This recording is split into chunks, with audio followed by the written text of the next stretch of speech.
want to look at the first two verses this evening in turn of Amos chapter 6, classical verses, and try to fix our thoughts at two poles, two invitations. In verse 1, he asks us to examine ourselves, and in verse 2, he asks us to examine history. Learn from ourselves in verse 1, and learn from history in verse 2. Pass over to Calneh and see. Then go to Hamath and see. Then go down to Gath of the Philistines and see. Are they better than these kingdoms? Is their territory greater than your territory? But first of all, I want you to look at that phrase, being at ease in Zion. Now, can you see it? Chapter 6 and verse 1. Woe to those who are at ease in Zion. Now you see, there is a right time to be at ease in Zion, and there is a wrong time to be at ease in Zion. Now let's just think about that. You see, when God made the universe, and when He made us, He built into our world and into ourselves rhythms of work and of rest. And if I could just interject here a good bit of counsel for Christians in this frantic age when everything seems to be getting faster and faster, and traffic's getting faster, and people are getting faster and having coronaries and ulcers and all these things, that it is a major salvation for a Christian to discover the right rhythm of work and rest in his life, because this is something that God built into our constitutions. If I could just give you one or two examples of this from Scripture. You see, you find it in Genesis chapter 2, where you have the institution of the Sabbath. Lots of people nowadays say, why should we keep the Sabbath? We're not Christians. But you see, the Sabbath isn't a Christian institution. It's not even a Jewish institution, because it didn't begin with Moses. It started long before Moses was born. It started when the world was made. And so you see, the Sabbath doesn't start with the Ten Commandments and Exodus chapter 20. The Sabbath starts with Genesis chapter 2. And so the Sabbath is a creation ordinance, and it has been built into creation, you see, because there are rhythms of work and rest. God works for 6 days, and then He rests on the seventh day. And it wasn't the rest of exhaustion. You know how a school teacher may come home at the end of the week on a Friday or at the end of term, and you're so glad to hear the final bell and the final shrieks behind you. Believe me, I know. And you go home and you flop down with a cup of coffee and you say, oh, thank goodness, that's it over for 6 weeks.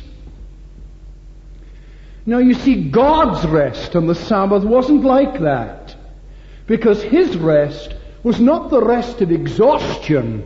It wasn't a frantic rest. It was the rest of self-enjoyment.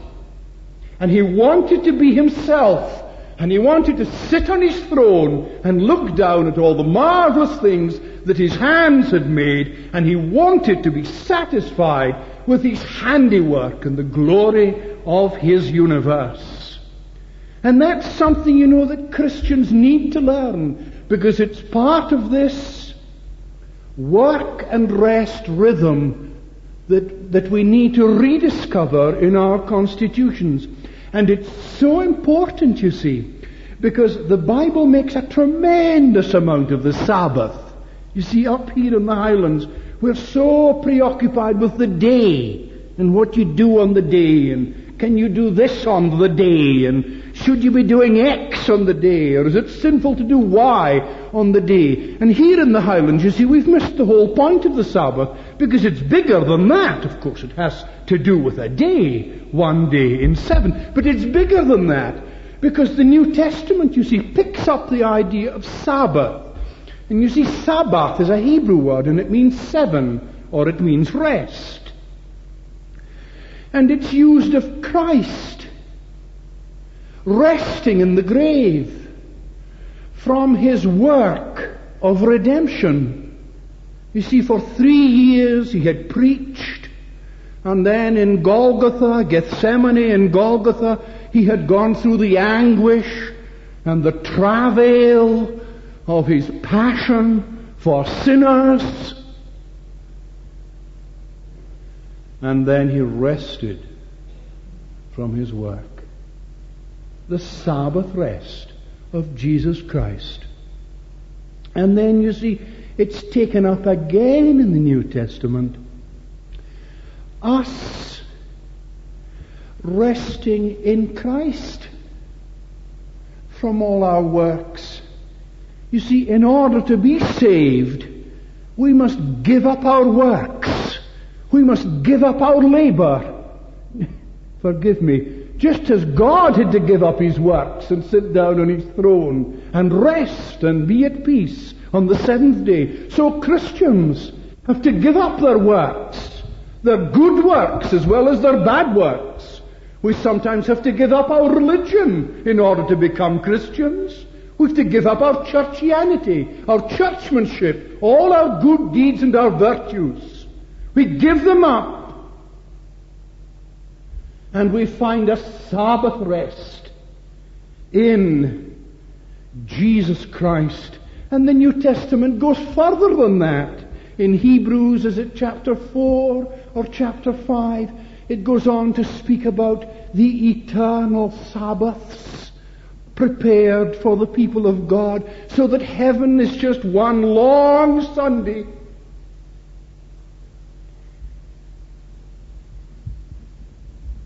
Could you stand it?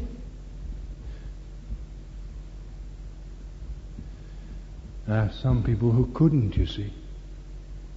You see, people who don't enjoy God's day down here would find heaven hell. It would be worse than hell. Hell would be more comfortable. And that's why God sends people to hell. It's the only thing he can do with them. It's the best thing he can do with them. He can do nothing else with them. A keeping of Sabbaths for the people of God. Now you see how God has built this in? He's built it into creation. 6 and 1. And it's a salvation to discover it. I'll give you another example. We don't need to go to creation. We just need to look at our own bodies. Have you ever done a long jet flight across the Atlantic? Well, you see, when you get to the other end, you feel rotten. Believe me. It's called jet lag. And you get it, you see. It's a physical thing. You just feel rotten, as if you had a hangover or something, if you've ever had a hangover. And what's happened, you see? Well, you see, when you cross the Atlantic, you're running away from the sun, and you lose 6 hours.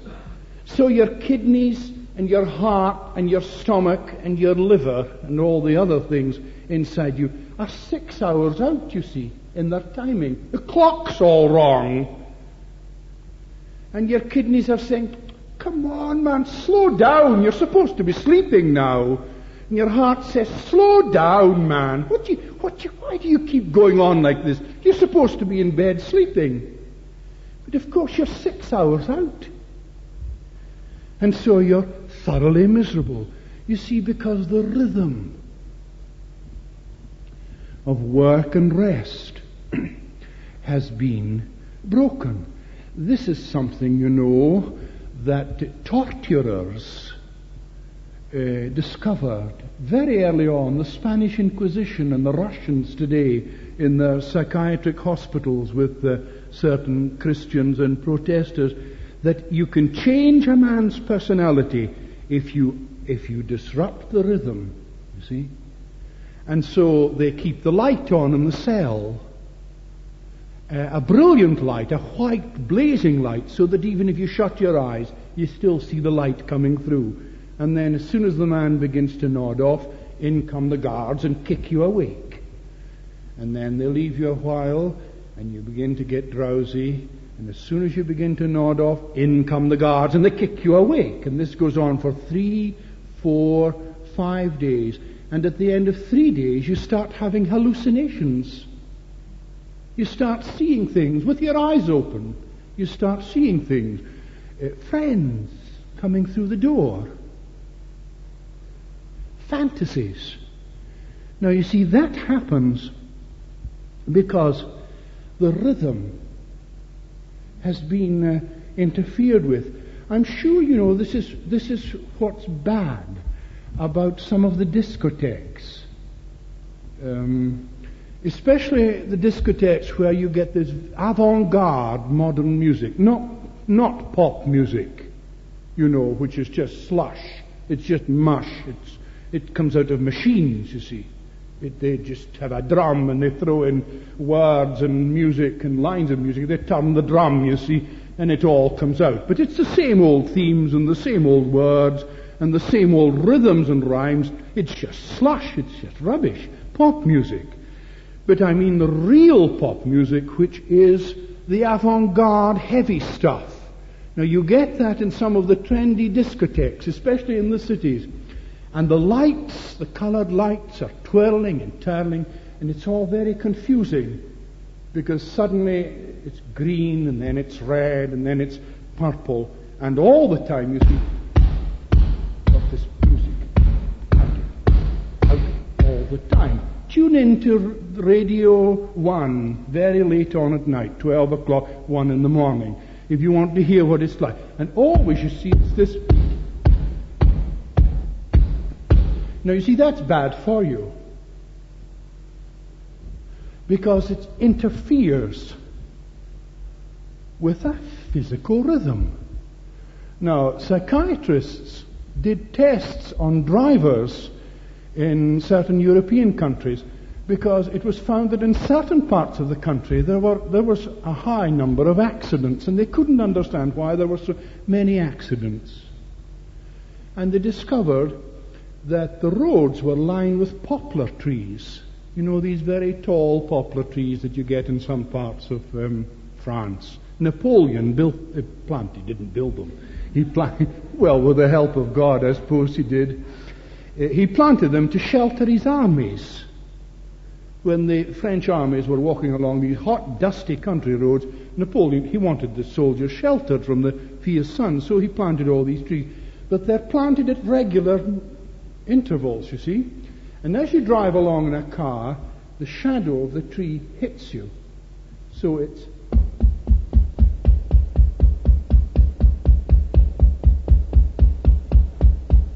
And it's like a gold watch in the hands of a hypnotist. You are going to sleep. And they fall asleep. And there's a crash. Now, these are facts that cannot be disputed. The beat, you see. And they've also found that sort of rhythm, that sort of wrong rhythm, with the shadows and also the beat in the discotheques, can precipitate epileptic attacks. People who suffer from epilepsy, but the conditions are not right for an epileptic seizure. But given the right conditions, which would be the pounding rhythm, you see. It's a known fact that people who are, if there is such a word, I don't know, sub-epileptic, It's there, you see, but nothing's happened. Perhaps they have petit mal, but they haven't had the grand mal. They haven't had the big seizure, they've had little seizures. But they go to a discotheque and there they are. Now why? Because there's a built-in need for a rhythm of work and rest. You find it in the Sabbath and in creation. You find it in our bodies. You find it in the soil, in agriculture, fallow land.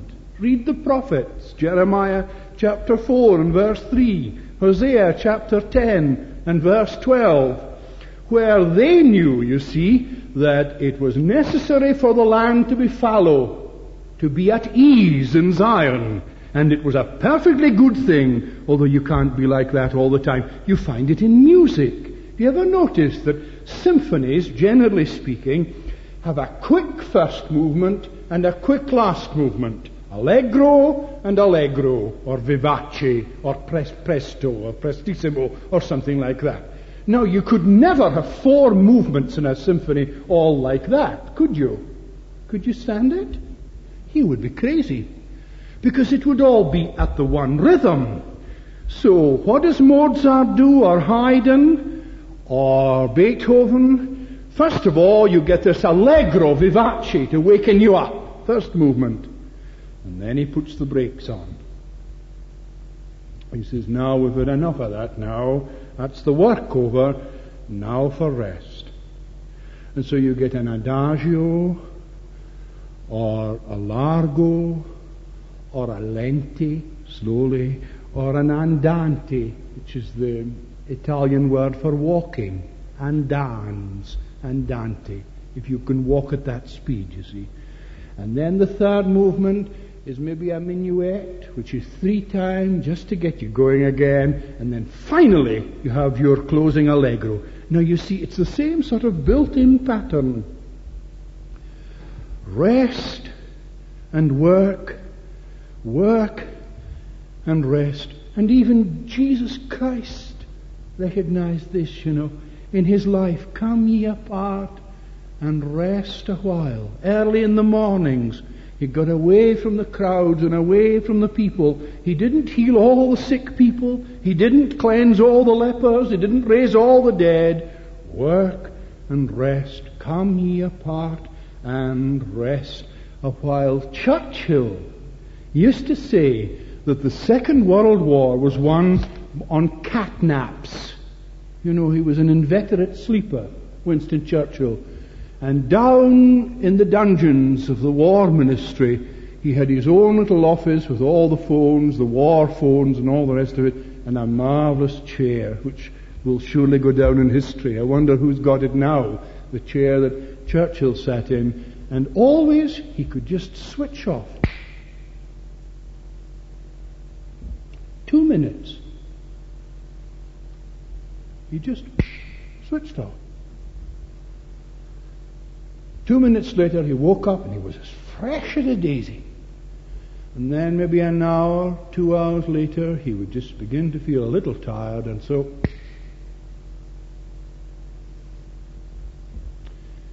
And he used to say that the war was won on that. Rest. Work and rest. Now that's right rest. There is a time to be at ease in Zion, but there's a wrong time to be at ease in Zion. Ezekiel chapter 16. If you turn to it, this is a great chapter. I keep saying that about the Bible. It's so full of great chapters. It's like Hamlet, you know, full of quotations. Like the lady, you know, who went to see Hamlet. She said she thought it was a nice play because it was so full of quotations. Ezekiel chapter 16. And God is trying to show the church just what a sordid mess she's got herself into. Now I want you to see what lies at the heart of the church's wrongness. Ezekiel chapter 16 Look at the initial verses. Again the word of the Lord came to me, Son of man, make known to Jerusalem her abominations. Tell the church what she's like, if you have the courage. And say, Thus says the Lord God to Jerusalem, your origin and your birth are of the land of the Canaanites. That's where you came from. You're so bad. There's bad blood in you. Your father was an Amorite, and your mother a Hittite, and as for your birth, on the day you were born, your navel string, the umbilical cord, was not cut. The suggestion is that, like an animal, she bit it for herself, like some of the animals, you know. Nor were you washed with water to cleanse you as a baby, and so you would be lying in blood. Nor were you rubbed with salt, an Eastern custom, to harden the baby's skin. Poor baby.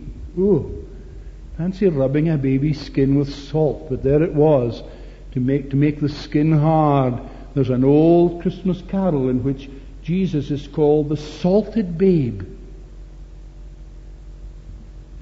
Not rubbed with salt, nor swathed with bands. No, I pitied you to do any of these things to you out of compassion for you. This is what it is to be an unbeliever. You were cast out on the open field, for you were abhorred on the day that you were born. Later on, same chapter and verse 45, at the end of verse 45, still digging up the church's heritage, the church's lineage and genealogy. Your mother was a Hittite, and your father an Amorite. Your blood is bad. And your elder sister is Samaria. And here's the judgment on the church. Who lived with her daughters to the north of you. And your younger sister, who lived to the south of you, is Sodom with her daughters. You see, he's trying to show the church how bad she is. Jerusalem is so bad that her sister is rotten Samaria in the north and rotten Sodom in the south. And yet you were not content to walk in their ways or do according to their abominations. Within a very little time you were more corrupt than they in all your ways. As I live, says the Lord God, your sister Sodom. That's shocking, you know.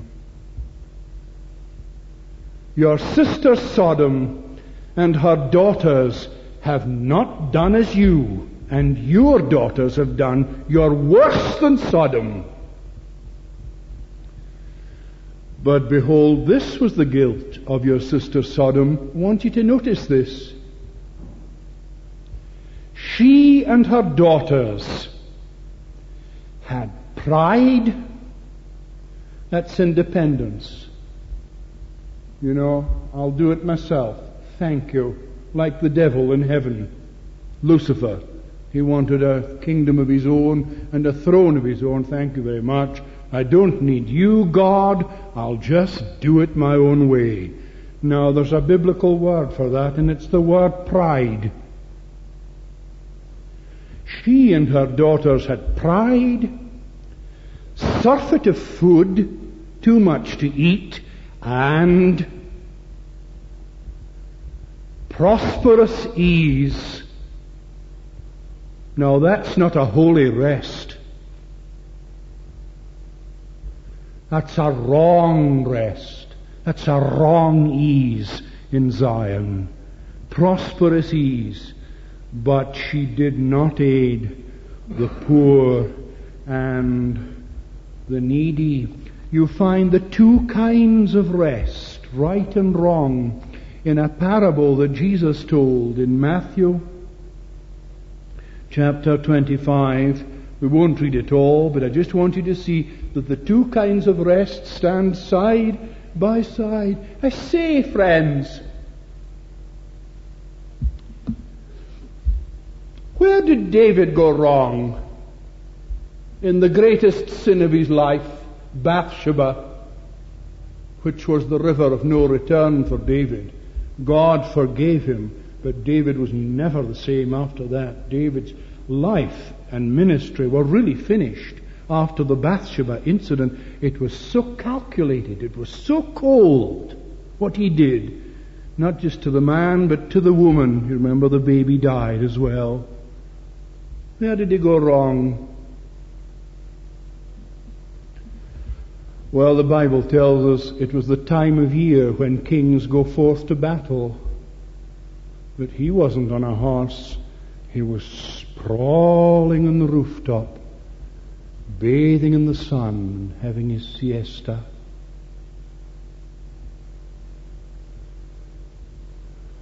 Woe to those who are at ease in Zion. That was the prelude to the disastrous story of Bathsheba. Now that's a wrong rest. There's a right rhythm of rest, and there's a wrong one. Matthew 25, you'll recognize it at once, surely.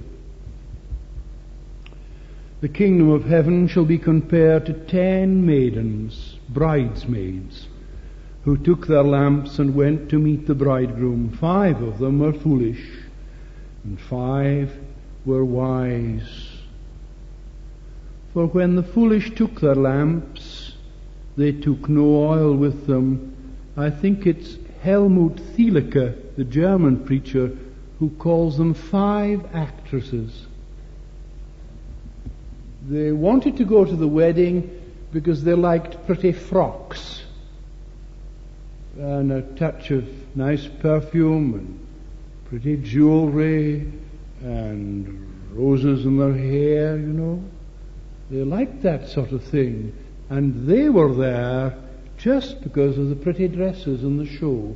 They were just actresses. For when the foolish took their lamps, they took no oil with them, but the wise took flasks of oil with their lamps. As the bridegroom was delayed, this is a great verse. They all slumbered and slept. Wise as well as foolish, they all fell sound asleep. What was the difference between these maidens? Well, you see, 5 of them were into a holy rest because they were ready for the bridegroom. But the rest of the other 5 was unholy. Woe to those who are at ease in Zion. You know, one of the greatest hindrances to the work of Christ today is smug Christians. Complacent Christians. Self-satisfied Christians who are perfectly pleased with themselves the way they are. Woe to those who are at ease in Zion. As the bridegroom was delayed, they all slumbered and slept, but at midnight there was a cry, "Behold, the bridegroom, come out to meet him." And then all those maidens rose and trimmed their lamps, and the foolish said to the wise, "Give us some of your oil, for our lamps are going out." But the wise replied, "Perhaps there will not be enough for us and for you, but go rather to the dealers and buy for yourselves." And while they went to buy, the bridegroom came, and those who were ready went in with him to the marriage feast, and the door was shut. 13 Watch therefore, for you do not know, you know neither the hour, neither the day, nor the hour. Have you got that message? Woe to those who are at ease in Zion. You know, my heart bleeds when I see how poorly supported some missionary societies are in this town. I believe the attendance at the Overseas Missionary Fellowship annual meeting in the YMCA the other week was almost disgraceful. I know we can't go to everything, and you can't spend your life going round meetings, and it was a bad night because it was the communion weekend, and lots of free church people who are very faithful in attending interdenominational missionary society meetings couldn't go because the Monday was the Thanksgiving night. But you know, there are churches in Inverness who do not send one person to these interdenominational missionary meetings.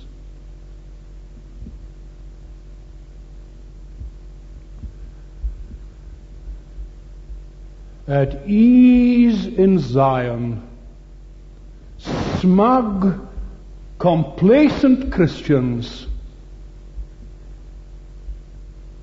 How sad. And if ever there was a wrong kind of rest, that's it. The second verse, chapter 6 and verse 2, the time's gone. Examine history, have a look at history, get an air ticket, or take a bus or a train, and go and look at the nations round about you.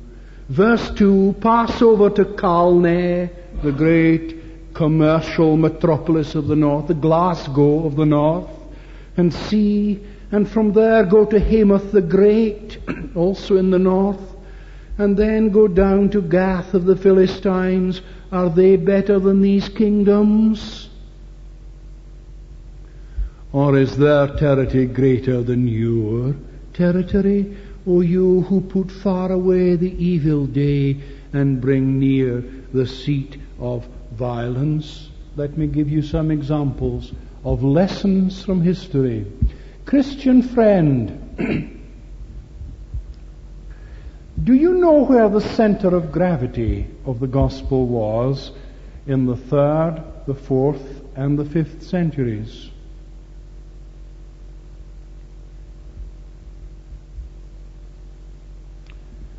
North Africa, Morocco, Tunisia, Algiers, Libya, and Egypt were covered with Christian churches. They were Christendom. And if you go there today, you will barely see the ruins of a Christian church. My friend Isa Ross, who's now in heaven, did missionary work in Morocco for many years. She was a Tarifquine, a farmer's daughter, who was called to the mission field. She worked in Morocco for many years, and very often in some of the village, the most she could do by way of Christian work was get the Arab girls together and teach them how to sew, and they would show her some of their stitches, and she was very intrigued that right at the heart of much of the Muslim embroidery there were Christian crosses. And that was all that was left of a vast Christian civilization. Because you see, that church fell asleep. It became at ease in Zion. And so God raised up a terrible man called Muhammad. And the Mohammedan hordes tore their way across North Africa, and you'll hardly find a Christian church standing there today, apart from the churches that have been imported from the West. Here's another question for you. Can you learn from history? Churches that die and fall asleep. Can you think of how the church in Ethiopia started? It used to call itself a Christian country. The king called himself the Lion of Judah, remember? Well, it was the Ethiopian eunuch, the treasurer of Queen Candace, who was converted as a kind of byproduct of the revival in Samaria that we were thinking of this morning. Today, if you go to Ethiopia, will you find many living Christian churches? You will find the Coptic church, which is infamous for its deadness. It's so dead that they conduct the services in a language that nobody understands. Not even the priests understand the language of the services. And do you know what the churches are called in the Ethiopian villages? The House of Mary.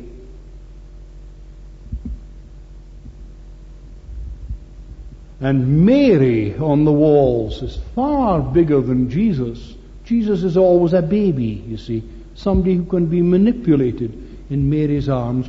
Would you believe that that came from the Ethiopian eunuch and the revival in Samaria? Can you learn the message of history? If you go to Turkey today for your holidays, you will see the ruins of Ephesus, letter to the Ephesians, Colossae, letter to the Colossians, Laodicea, Hierapolis, Antioch, Iconium, all these places mentioned in the Bible. And when Murray McCheyne went to visit these places around the 1830s, he could not find amongst all the rubbish even a Christian cross to suggest that there had once been a Christian church there. You see, they all fell asleep. You find these churches falling asleep before you reach the end of the New Testament. At ease in Zion. Learn from history. And my last example is from the Free Church of the last century. You know how in 1843 the evangelicals cleared out of the Church of Scotland. They could stand it no longer, the deadness and the worldliness and the religiosity of the Church of Scotland in 1843, and they walked out and called themselves the Disruption and started the Free Church of last century, which is the predecessor of the Free Church today, although the Free Church of last century was very different from the Free Church today. Professor Finlayson has said to me several times that within 30 years it was dead. And so just before the turn of the century, you got men like Professor Rainey, Professor Cairns, Professor Robertson Smith, George Adam Smith of Queen's Cross Church, Free Church in Aberdeen. And all these men, the heirs of the Disruption Church, had drifted from the faith once delivered to the saints. They were good men and famous preachers and had good going congregations in many ways, but when the crunch came, they had departed from the faith. And so in 1900, that Free Church united with the old United Presbyterian Church and became the United Free. And then in 1929, that United Free Church came back into the Church of Scotland to be the Church of Scotland. At ease in Zion, complacent, smug Christians. Amos says, pass over and see. Go down and see. Learn the lessons of history. In the previous chapter, Amos says this, and with this we close. Hate evil and love good. It may be that the Lord will be gracious to the remnant of Joseph. There's a lot of talk nowadays in Christian circles about the 3 R's. Surely you know them. Reformation, revival, and renewal. They're all different. A reformation is not necessarily a revival, and a revival is not necessarily a renewal. They're all different. They're shades and grades of meaning, and they're important words. There's a lot of talk in Christian circles and in church circles about reformation, revival and renewal. But presumably there will be a last revival. Presumably there will be a last renewal. Presumably there will be a last reformation. Is the world going to last forever? And who is to say whether or not we've seen it? Hate evil and love good. It may be that the Lord will be gracious to the remnant of Joseph. It may be. Do you know what it depends on? It depends on the repentance of Christians within the Christian church. Christians have to change. Will you learn the message of history of North Africa and a whole Christian civilization that was wiped out, of Ethiopia and the death there? Will you learn the lessons of history? It depends on Christians. And that means that when it comes to those who are at ease in Zion, it's ourselves who have to do the thinking. Amen. May God bless the preaching of His Word.